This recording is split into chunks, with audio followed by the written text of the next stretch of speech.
Car bills aren't being paid, rent isn't either, mortgage payments are piling up, and everything is getting worse. The vast majority of people are simply waiting for a time to return to normal. The issue is that in a couple months' time, the new normal won't look like the old normal. There's trouble ahead. You came here for the truth, so let me unveil that for you. Today we're going to talk about what's happening in the auto industry. I'm going to talk about the average individual and the economy. I'm also going to discuss what's going on with the stock market as it relates to history. I'm going to show you the numbers right now. Everything top to bottom. Let's begin.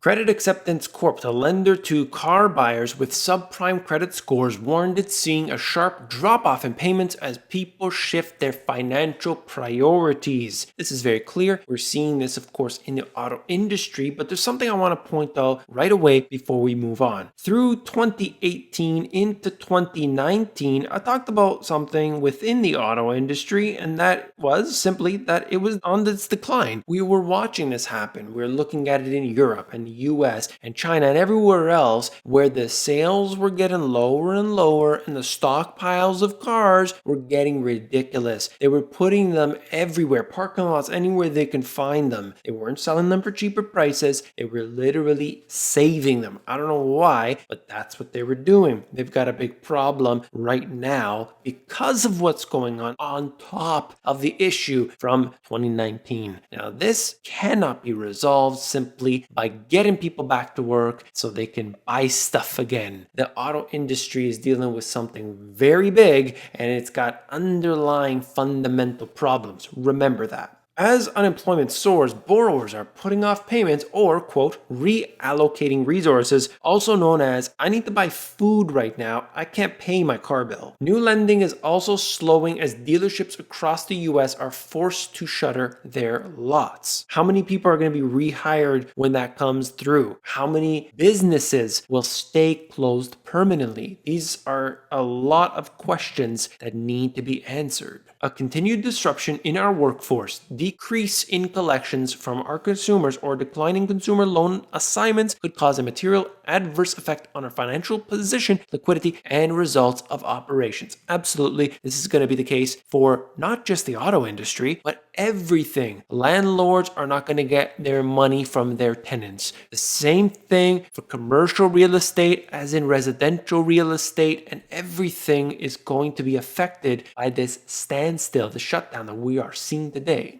Canadian credit card auto ABS asset-backed security outlooks revised to negative. Well, of course, we are going to see this just like we had back in the financial crisis when the derivatives begin to unravel. It starts with subprime, it starts in a small pocket and then expands out. People need to understand derivatives. I've talked about it here on the channel before. I explained it in detail in my books, but essentially you have these ABS, or what I might call the GBS, garbage-backed securities, and inside of those there is anything and everything. Depending, in this case here, you've got auto loans from all over the place. These auto loans here could be from good credit rating or bad credit rating. It all depends on the particular tranche. But essentially what happens here is they like to package them up, make them look real fancy, put a bow on top, and sell it as a AAA investment in many cases. Investors buy this stuff up like crazy. This is the problem. When you have derivatives, you start to get involved with all of these different financial institutions. So you'll have one investment company, it's located in the United States, doing business in the United States, but they start dealing with banks in Europe. Those European banks, they've got similar products. They're dealing with investment institutions in Australia, let's say, and they are interacting with each other on a daily basis. And then what happens when you've got a problem in Canada, for instance? Well, that bank owned some of their so-called assets, and the other bank owned some of their assets, and another company took out an insurance policy against that. Credit default swaps became an issue and started to rise to the top, and you had some very serious problems that started to unravel the financial system. This is the way it goes underneath the hood as an oversimplification of the process, but that's really what's going on.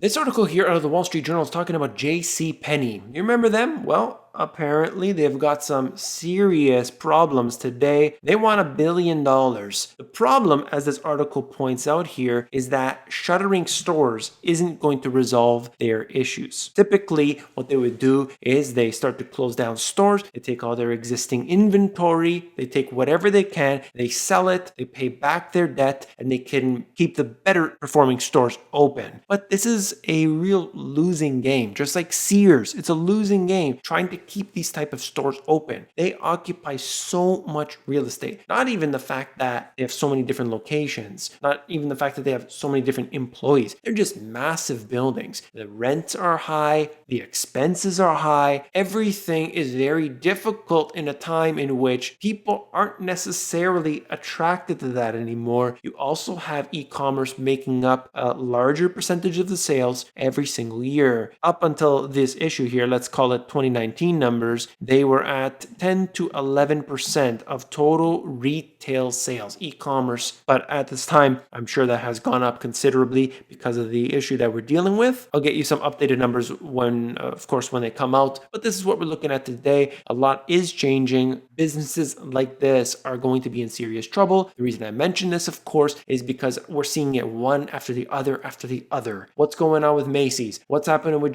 Penney? What's the deal with Sears? The list goes on and on. There were many companies that announced store openings for 2020. The dollar store was the number one store. The dollar store, that's where all the store openings were coming from. But is it necessarily going to happen this year? If anything, maybe the lower performers will actually be closed. This year is not going to be a year to expand businesses, that's for sure. Although dollar stores will probably do a lot better than some of the mid-tier stores. I made a post about what happened with the so-called small business loans, which actually turned out to be used largely by bigger businesses. They kept taking, the government said, oh, we didn't realize that big businesses would take from this, so maybe you should put the money back where you found it. Regardless, I saw so many comments that took a little portion of the post that showed that, oh, well, they only took a small percentage of the total, therefore shut up. Look at this. Public companies took far more small business loans than first thought. They're going back and they are calculating this over again. What I had shown in the screenshot wasn't even the total. That was just part of that article, what they had tallied at that moment. People are overly critical about the wrong things. Economic damage is hitting the lowest level of wage earners the hardest. The rich get richer, the poor get poorer. Does that ring a bell for anybody? Of course that's the way it is. We always have the programs that help out the big establishments over the little guy. That's the way it is. But the system was founded upon increasing the wealth of the top, not the 1%. Not the 1%. They're getting the after effects of all the benefits that the 0.001% gets. They're getting the little crumbs off the end. We've got a serious issue that's happening right now because of central banking. If you follow the creation of the central banks, how they operate regularly, not just right now, not just since 2008, understand their history, you're going to start to worry about what they're doing today. Learn the history, then you can say what's going on right now. The Fed could be setting the US economy up for a harder fall down the road by flooding markets with cash and spurring investors to prop up firms that may not be fit to survive. This is what they do every single time. They try to step in and prevent the crisis. Meanwhile, they're creating bubbles. Regardless, dozens of large companies have taken the Fed's lead and raised billions of dollars in the weeks since Carnival helped reopen the market. Airbnb obtained a $1 billion financing a few days after Carnival. Ford, Delta, and others are trying to get some money or already in the process of it. But when you think about it right now, when you have a company that's essentially dealing with a situation that is the worst they've ever had, the revenue is essentially zero. The expenses are still very, very high and things are adding up on all levels. They've got problems on all levels and the stock increases? That's absurd. That's completely absurd. And yet that's the new world. This is the kind of talk that you see out of Bloomberg when you have people, I believe this was somebody that worked with the Federal Reserve for years. The Fed should go negative next week. Of course, we're talking about negative interest rates. In the last paragraph, he actually suggests there's no good reason for the Federal Reserve not to. What an unbelievable story they're trying to sell to the public. The median S&P 500 stock remains 28% below the highs. That is still something the markets refuse to discuss. The analysts refuse to discuss. When you look at it, they point out the tech stocks. They point out the Amazons, which have obviously done very well and for good reason. If the company's still operational, if many are buying into them because there's fewer places to run and hide, you get these great disparities that are popping up. I've got some more data to show you. Here you can see the distance below the 52-week high. Market breadth has reached the narrowest level since the tech bubble. That's what we're at today. You can see that this hasn't been this bad since the year 2000. Sharp declines in market breadth have often signaled large drawdowns.